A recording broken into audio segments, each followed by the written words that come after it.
All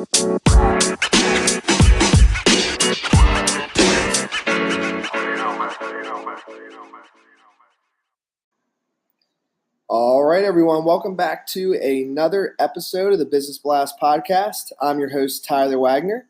Today, I have Justin Janowski with us. He is the founder and CEO of Faith2Influence, where he helps Christian sales and businessmen earn more and give more while winning at work, at home, and in their faith. So welcome to the show, man. Hey, Tyler. Thanks for having me. Of course, man. Grateful to have you here. So, Justin, the first question we ask on this show is, what is the best story from your life that has an underlying valuable message? That's a great question. And the story I'm going to share has a message of give and you shall receive.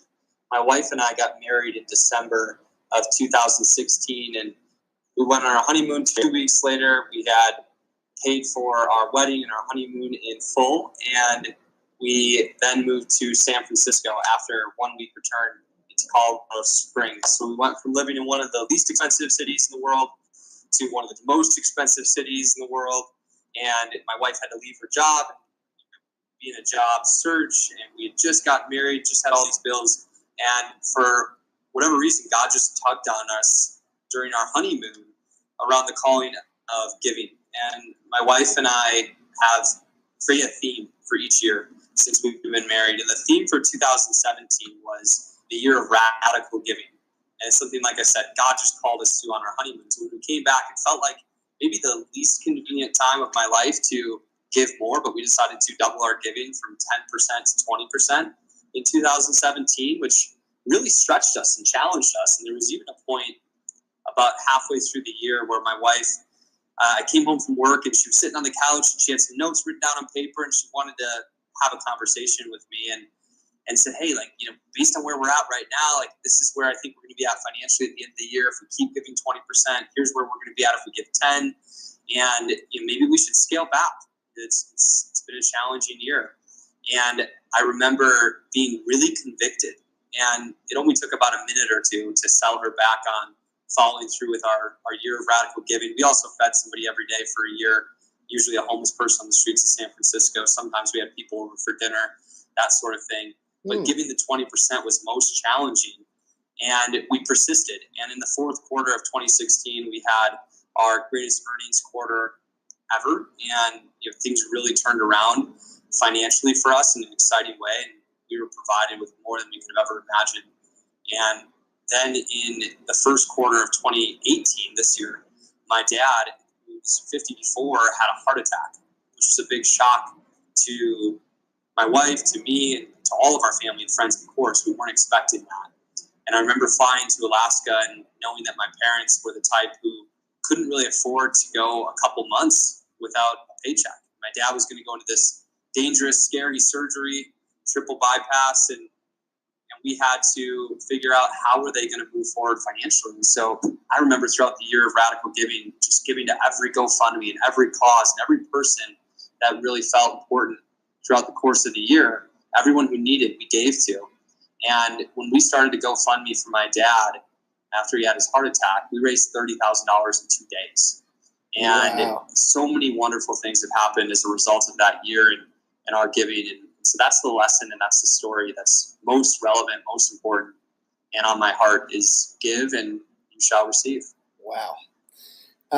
Thank you for sharing that. The next one I got for you is, what is the most valuable piece of information we should know that's within your expertise or industry? Yeah, in my industry is really the personal growth and development industry. And I would suggest that the best thing for people to realize or to know is that the greatest investment you can make is in yourself. If you invest $1,000 into yourself and you are in sales or business or leadership, you're working somewhere where you can earn commission and you're paid on your performance. That $1,000 can so easily turn into 5 or 10 or 20. If you invest $10,000 in yourself, that can so easily turn into 20 or 50 or 100. If you invest $100,000 in yourself, that can so easily return $200,000 or $500,000 or $1 million. And so that's my greatest encouragement within my industry is just tell people to have the courage and the faith to invest in yourself and to get the return through yourself. And it could tie in, but what's your best piece of overall business advice? So not necessarily industry specific.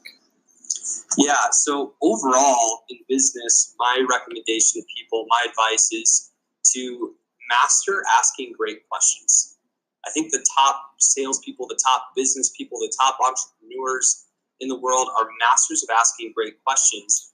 And in reality, if you're with a prospect and you want to be influential, you should be listening a lot more than you're speaking. And a powerful question is so much more valuable than a powerful answer.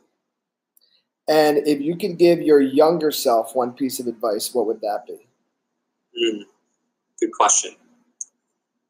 If I could talk to my younger self, I'd just tell him to have courage. Have the courage to start things.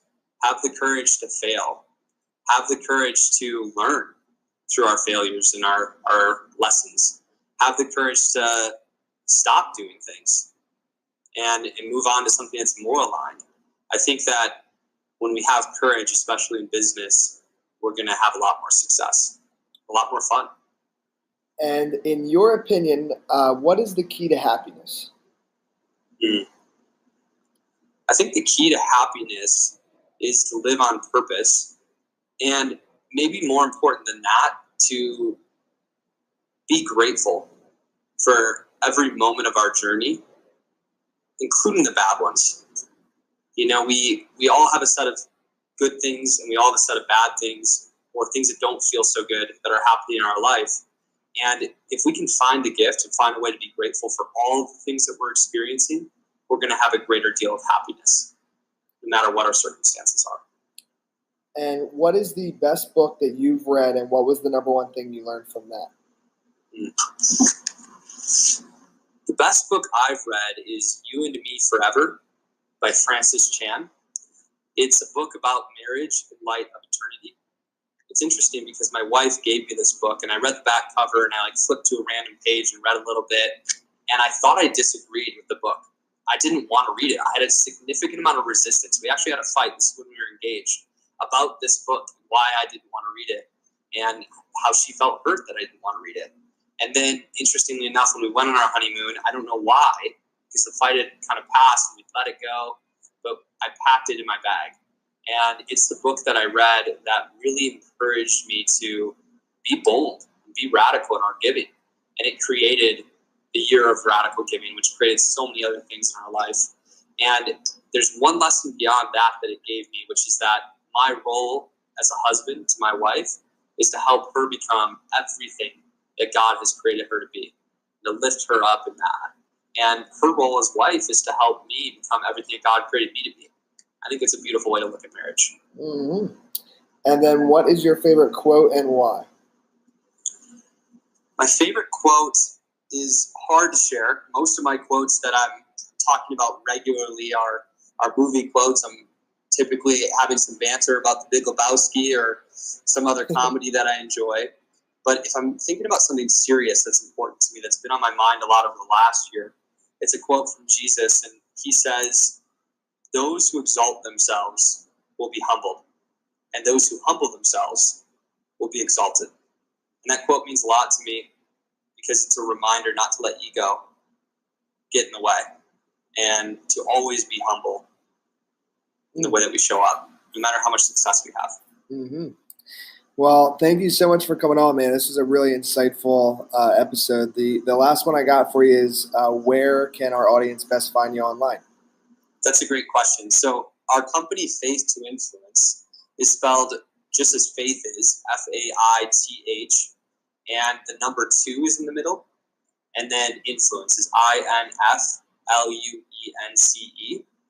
And so you could check out our website, faith2influence.com, especially if you're a Christian leader or Christian sales leader who wants to grow with other men and grow in your business life, grow in your home life, be a better dad or husband or future dad or husband while continuing to have success in business. That would be a great place to check us out, faith2influence.com. You could also email me directly at justin@faith2influence.com, or check me out on LinkedIn or other social media.